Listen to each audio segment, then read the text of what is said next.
that's part of the ultimate deal.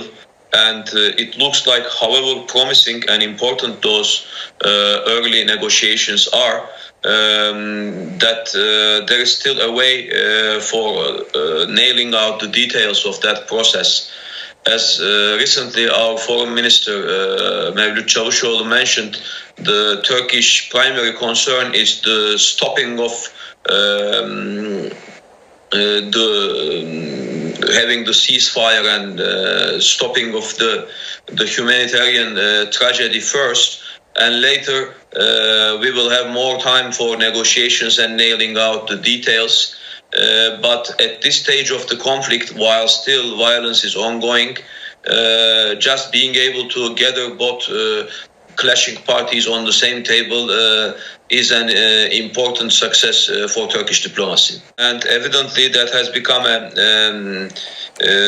with some examples, some grim examples on the field with humanitarian tragedy. Part of these talks is to prevent such happenings, and while having room for humanitarian corridors, that shouldn't be interpreted as the rest is just up for blank bombing or so on. By ceasefire, Turkey's efforts are comprehensive. I mean, to have ceasefire all around and as comprehensive as possible, and with minimum civilian casualties. Mariupol is a very strong example, which is not in line with those efforts. But in other theaters, perhaps Turkish efforts can be more conclusive, also taking lessons from Mariupol as well. We can have a twofold approach.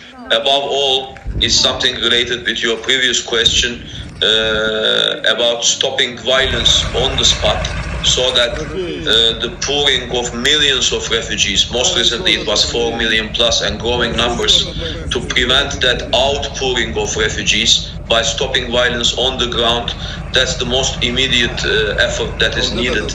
And after that, for the refugees who have already left the country, then to take care of them in light with human rights and burden sharing within European countries and neighboring countries. So we need to view it as that two-step approach. There are many things to be worried, so I frankly couldn't know where exactly I should start.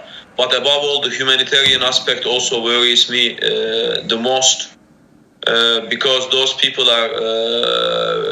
have to pay the tragedy, which they are not necessarily leading to, but as a result of lack of protection of those people and continuing attacks, they have to suffer. So most immediate concern, and therefore that worries me most, is the humanitarian concern. Mm-hmm.